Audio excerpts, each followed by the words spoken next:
Coming up on the Daily O, new details on the controversial case rocking Stillwater. And closures and layoffs, how they may impact you. All this and more is coming up. The Daily O starts now.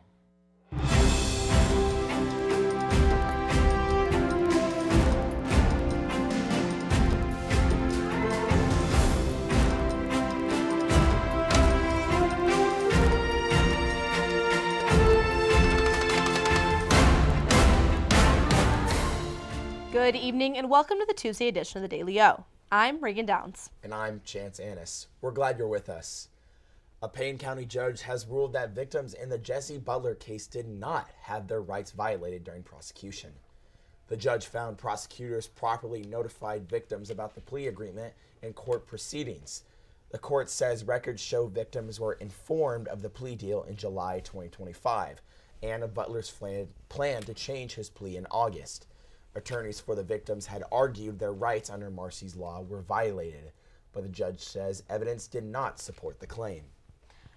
Integris Health announced clinic closures and layoffs, citing expected cuts to Medicare and Medicaid funding.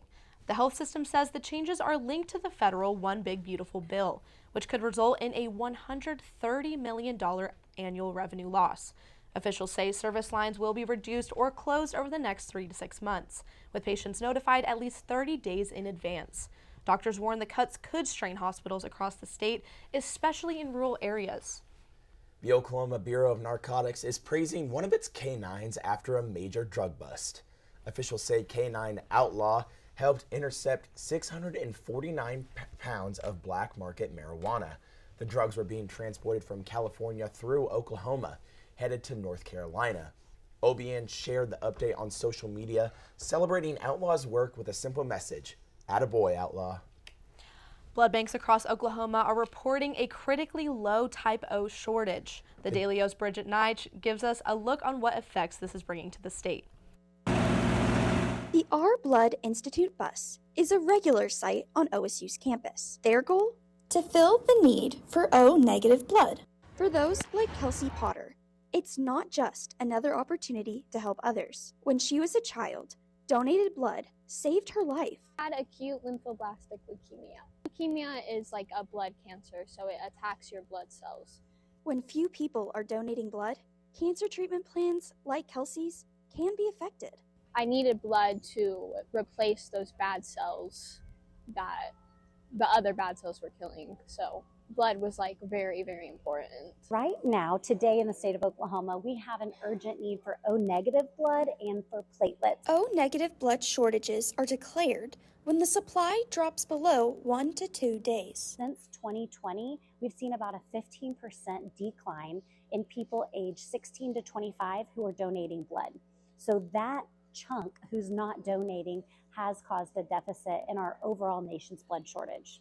Donating blood can give up to 3 lives a second chance at life. Colleen Hand experienced this firsthand, watching her mother. Realized that she needed blood. They gave her 3 blood transfusions, and she was literally like any person. Like, she went in by ambulance and walked out of the hospital. Like, that's the difference a blood transfusion can make for somebody. OBI is asking for those who are the O-negative blood type to please step up, donate, and help the community. Only 7% of the population has O-negative blood, but hospitals are transfusing an average of 13% O-negative. There's always a shortage. Why they use so much in transfusions is because O-negative blood can go to anybody. After donating blood, students can expect a t-shirt and a sweet treat for the road.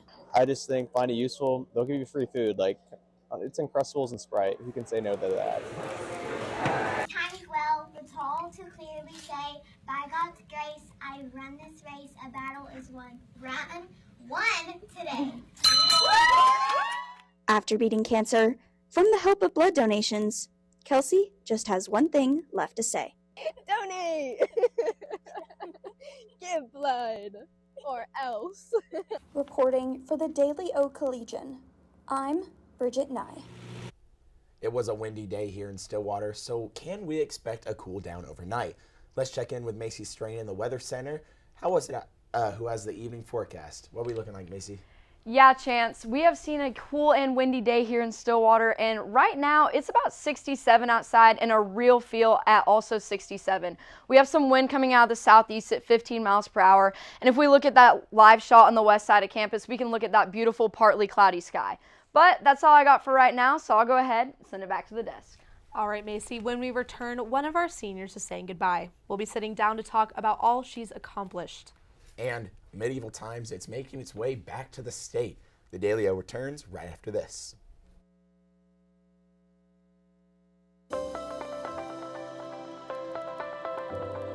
Hi, welcome to Sugar Llamas. Well, I'm the owner of Sugar Llamas here in Stillwater. My name is Chad O'Rourke.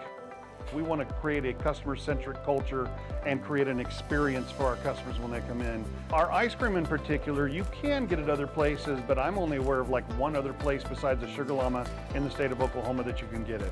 We actually ship it in from up north, but when it comes to our coffee, you cannot get Sugar Llama coffee anywhere else in the world. You might find a blend similar to it, but you're not going to get Sugar Llama coffee anywhere but a Sugar Llama. It is proprietary to us. We really actually want to get more involved within our community. It's not just about making money, but it's about serving our community and becoming a part of the community here.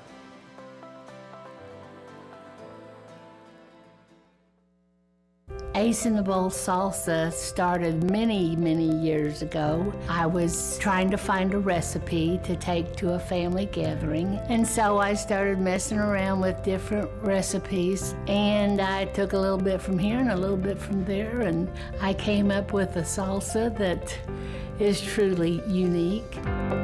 Ace in the Bowl Salsa is an olive oil-based salsa with tomatoes, green chilies, green onions, and black olives. There's no sugar added, it's gluten-free, low calorie, low carb, low fat, low sodium. So it's a very, very, very good alternative to any snack you may want.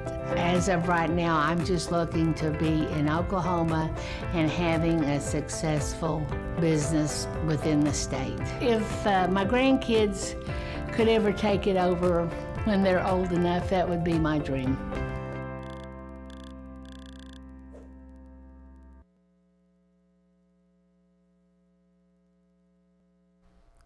As we prepare to wrap up our semester, one of our amazing seniors is wrapping up her collegiate career.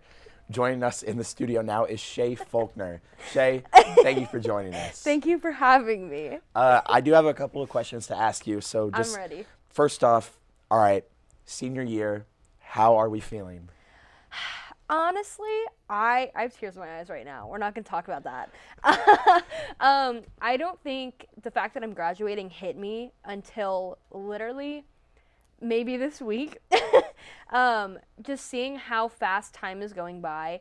I came in as a transfer, so I already lost 1 year that I would have been here.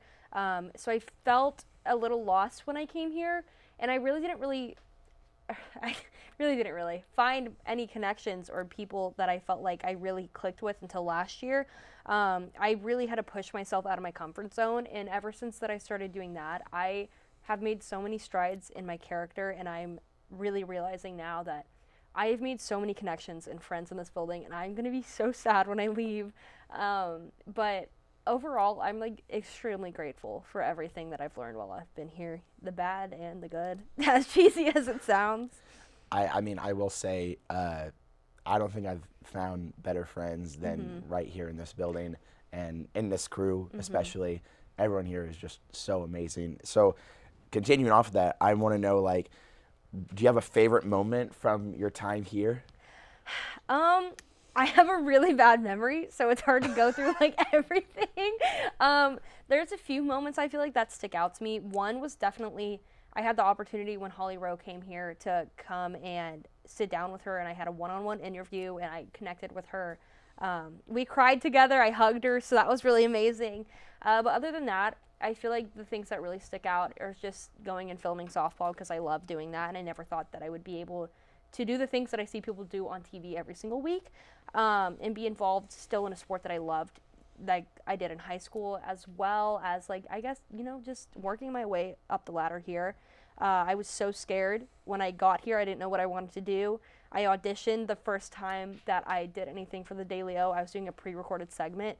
And now I've been anchoring the desk for about 2 years, and it's a little crazy because I never thought that I'd be doing that, but I love basically everything that I've done here, even if I didn't like it in the moment. What was your first day like on the desk? Dude. What was it like? Anxiety? I don't know. Because it's not easy. No, it's not. I fully cannot remember the exact day. I remember bits and pieces that have happened over the years, but I truly cannot remember. I know we had a flip set. Don't remember that.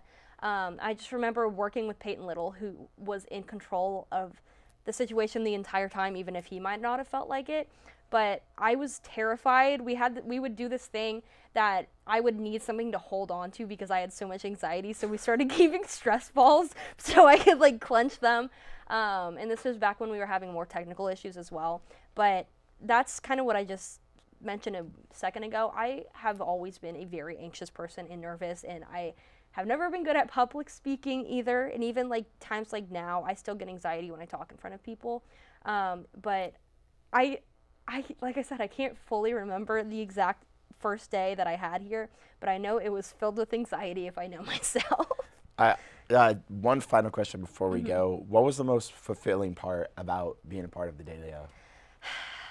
I don't know. Like, it's hard to say one fulfilling part because there's just so many moving pieces that make up my time here, and I feel like if I were to say one singular moment, I would be remiss because I would be missing so many things. I think I would have to say it's like a summation of things, like the people that I've met, the experiences I've had, the emotions that I've had, everything that I've learned. I've grown so much, not only as like a reporter or a journalist, I've grown as a person, and I never in a million years thought I would be doing what I am right now. I never thought I'd be trying to get into a career in broadcasting. I have never been an outgoing person. I've always been nervous. So I feel like just the improvements that I've made in my personal life have really been leaps and bounds above what I expected. So I would say probably that's the most fulfilling part, but I mean, I've made so many personal connections and met so many amazing people, and I've even connected with professors that I never thought that would happen. But I just look back on everything that I've done with so much fondness. And now that I'm leaving, I'm just like really sad. But it's like that saying, it's like, it's like, don't cry because it's over, smile because it happened. That I've just enjoyed so much of my time here. Shay, we are very proud of you, but we are also heartbroken to see you go, and I really appreciate you talking with me today. Of course, thank you. Back to you guys at the desk. We will miss you, Shay. The Oklahoma Renaissance Festival is returning for its 31st season at the Castle of Muskogee. The 6-weekend event features themed entertainment, food, and a recreated 1569 England experience. Visitors can enjoy jousting, live performances, and more than 150 merchants selling handcrafted goods. New this year, a shuttle service and interactive quest adventures. Festival runs weekends through May 31st with tickets available online. Well, it looks like we can expect some rain in the next few days, so let's check back in with Macy to see what we can watch out for. Macy? Yeah, Reagan. So we are looking at some rain going into the weekend, but nothing much going into this evening or once we move into Wednesday tomorrow. Again, we're not looking at much tomorrow, just some cloud coverage moving across the state. But as we move into Thursday, we are going to be seeing some storms Thursday night, but nothing during the day. But some things I think you guys need to look out for. Those high wind speeds, those are going to stick around. And then as well, that rain this weekend, like I said, those storms coming in late Thursday night, early Friday morning. And then, but our temperatures are going to be warming up after we saw kind of a cooler day here in Stillwater. Our temperatures are going to be warming up, and more on that later in the 7-day. I'll go ahead and send it back to the desk. Thanks for that, Macy. When we return, an update on talks in Iran, or lack thereof. And tough conversations hit Capitol Hill. The Daily O returns right after this. We would design something, it was set on the counter, and people was either, if enough of them said, you know, this isn't it, it never made to the line. Dad was excited that they're all original. They were all designed on Mom's kitchen table, and it gets in your blood after a while. We're very happy that Pamela and Michael have taken over the business and kept the family going. We took the business over in 2017. When we found that it was available, we wanted to keep the legacy of family alive, but it was also incredible products that deserved to be a part of Made in Oklahoma's story. We were a part of Made in Oklahoma years ago, and so it kind of grew as Made in Oklahoma grew. Oklahoma is ingrained into everything that we did. We've been here most of our life. That's what we entailed our whole business on, was the Oklahoma homegrown feeling.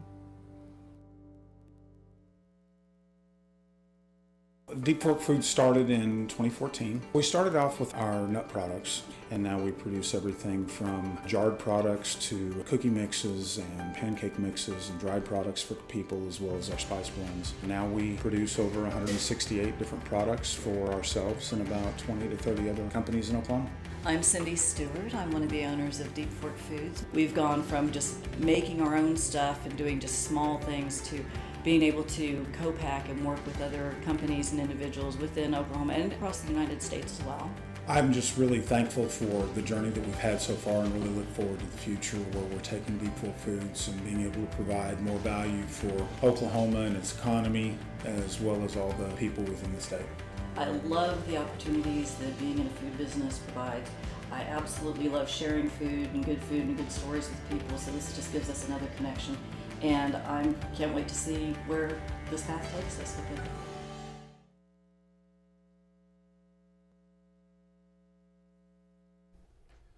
Iran says it is prepared for a possible return to war as a ceasefire deadline approaches. Officials report military preparations are underway, including relocations and potential target planning. Meanwhile, peace talks remain uncertain as Iran has not confirmed attendance at negotiations in Pakistan. U.S. leaders say they are open to talks, but warn military action could resume if diplomacy fails. With disagreements over when the ceasefire ends, officials say the situation remains fluid. President Donald Trump's pick to lead the Federal Reserve faced tough questions on Capitol Hill. Kevin Warsh testified before the senators as his nomination faces bipartisan pushback. At the center of the concern is a federal investigation into current Fed Chair Jerome Powell. Warsh defended the independence of the Fed while also saying elected officials can voice their views on interest rates. Democrats, including Senator Elizabeth Warren, argued the investigation into Powell could be political pressure. Meanwhile, some Republicans praised Warsh's experience but want the investigation resolved before moving forward.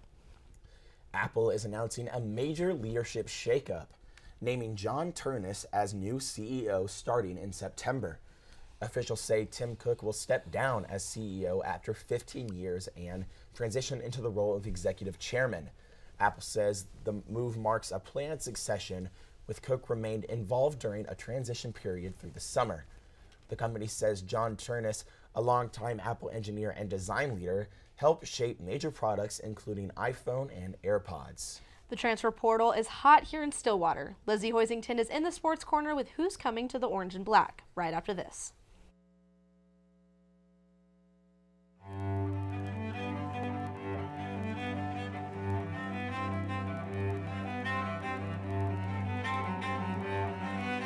My name's Dennis Abernathy. Lived here since 1968, and I consider myself one of Stillwater's oldest original family jewelers. Here at Dennis the Jeweler, we're more about personal service. My father always told me that anybody can sell the jewelry, and what we're doing is completely different, learning to do the repair work. That is one thing that will keep your business alive, because anybody can sell it, but not anybody can fix it. To me, jewelry is very, very personal. Every piece of jewelry has its own story, and I get to hear hundreds of stories from my clients, which I love to hear. There's always a story with it. I mean, you buy a piece of jewelry for a show of appreciation, a sign of love. There are a lot of different aspects for jewelry when you purchase it. My wife lived east of here, about 35, 40 miles, something like that, over at Lamont. I was dating her from over at Alba when we were going to college. I knew about the well then. It was a great well. It was great water. I'd stop there, stick my head under it, wake up, drive on home, that kind of thing. And people talked about bottling this water. And so that's why I started thinking about doing that. And so in 2003, the property come up for sale, and so we started working on that, had the opportunity to buy it. The hopes are when folks drink our water is that they'll drink it for a few days and find out the difference. They'll start feeling better because there's been no chemical in our water. There's a list of good things that we have. We don't have any bad things in it. This company means a lot to me because I guess we started it from scratch. And to be able to have it where it's at today, I don't see this as the end at all. I see the future of Divine Water as being worldwide, which will bring outside dollars into the state. It means a lot to me because I started it, I guess, and our family started it.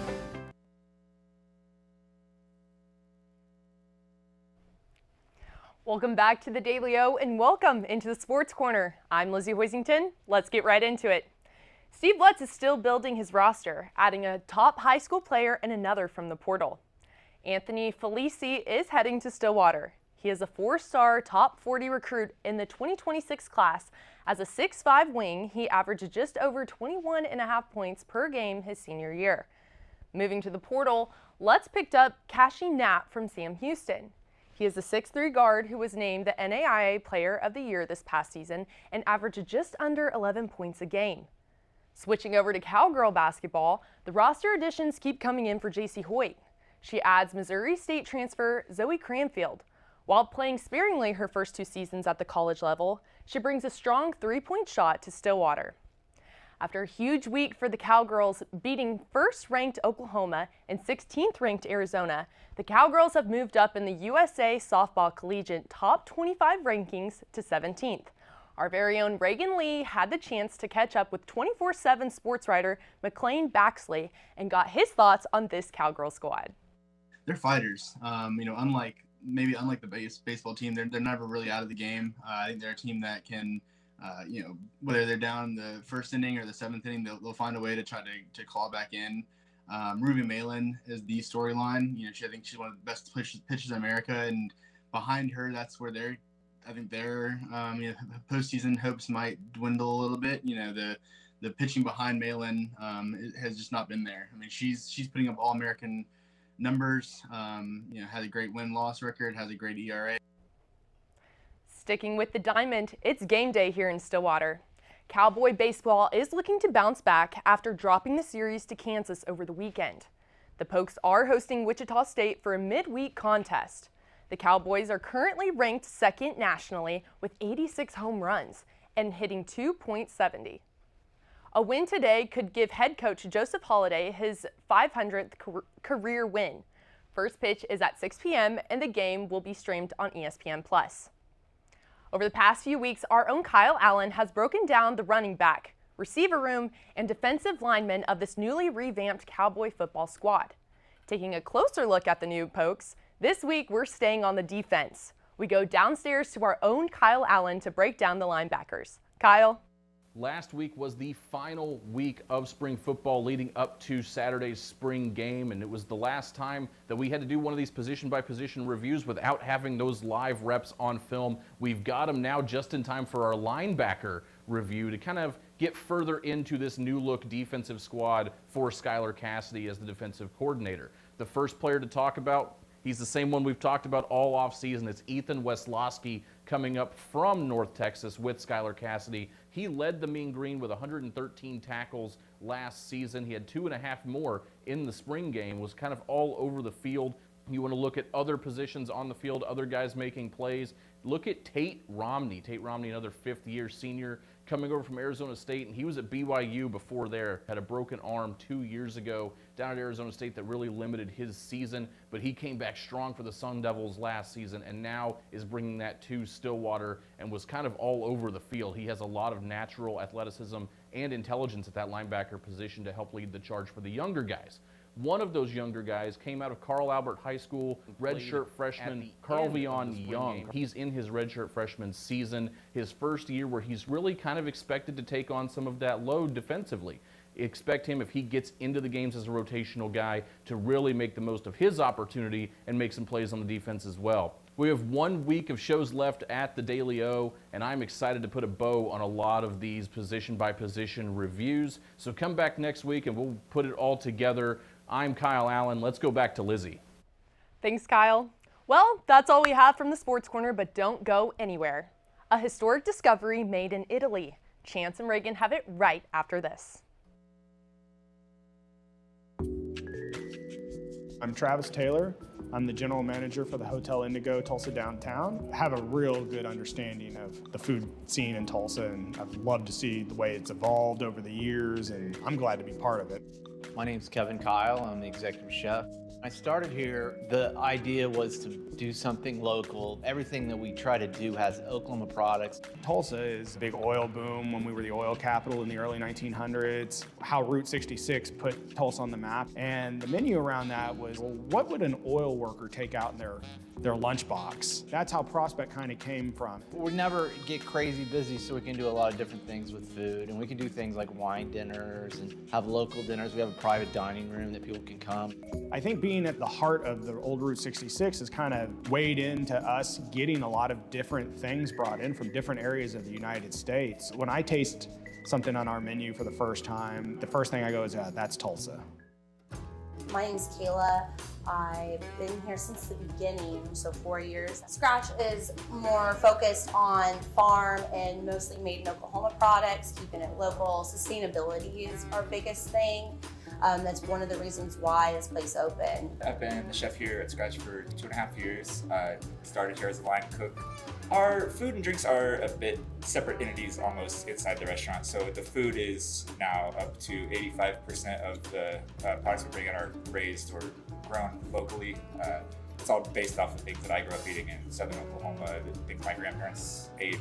About fresh food, clean food, organic food, sustainability, that's all of our thing. From front of house to back of house, we're able to maintain both with freshness. But made in Oklahoma means we get it straight from the farms that are 20, 30 minutes, another little county away. We get it straight from them.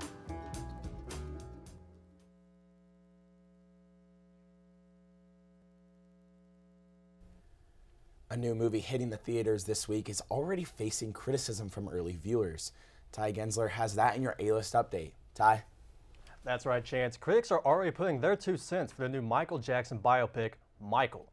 While the movie is projected to have strong box office numbers for opening week, the film has received a 33% Rotten Tomato score. BBC gave it a 1 star and described it as bland and barely contempt daytime TV movie, with IGN calling it utterly boring. That's all I got for your A-List update. I'm going to send it back to the desk. Thanks for that, Ty. Archaeologists in Italy say they may have found new clues about an ancient Roman machine gun-like weapon. Researchers at the University of Campania report discovering unusual quadrangular impact marks on the walls of ancient Pompeii area fortifications. The study suggests the damage does not match traditional Roman siege weapons like ballistae, which left round stone impacts. Instead, the team believes the pattern could point to a rare device called the polybolos, described in ancient writings but never confirmed archaeologically. Researchers say the weapon's existence is still unproven. It's time to celebrate a beverage that is always piping hot. It's National Tea Day. From morning rituals to afternoon breaks, tea remains a global staple, enjoyed in countless cultures and preparations. Varieties range from black and green tea to our own southern sweet tea, each with distinct flavor profiles and traditions. Originating thousands of years ago, tea has evolved into a multi-billion-dollar industry. Experts say tea consumption continues to grow, driven by interest in wellness and low-caffeine alternatives to coffee. Well, before we go, let's go back to the Weather Center where Macy has our 7-day forecast. Macy? Yeah, Reagan, let's take a look at that 7-day. Today we had that high at about 70, and tomorrow it's going to warm back up and get into the mid-70s for that high. Moving into Thursday, then we're going to see that high up in the 80s even more. And then Thursday night, that's when we're going to see that rain come in. And then moving into Friday, we're still going to have that high up in the 70s and that low in the low 50s for overnight. And Saturday, Sunday, and then getting into next weekend, Monday, that rain's going to stick around, and those highs are going to be in the high 70s. But that's all I got for the 7-day. Let's bring it over to the desk. All right, do we like tea? Do y'all like tea? I'm a big tea person. A big tea person? I love sweet tea. Okay, I'm not a big tea person. I like coffee. Coffee's more my thing. But when I'm sick, I'm sure tea's good, like you are right now. Yeah. Well, sorry. No, you're okay. Well, that's a look at today's headlines. Thank you for joining us. Make sure to check out the Daily O tomorrow and the rest of the week for the latest happenings here in Stillwater and across the state. For the Daily O, I'm Chance Annis. And I'm Reagan Downs. Have a great night, everyone.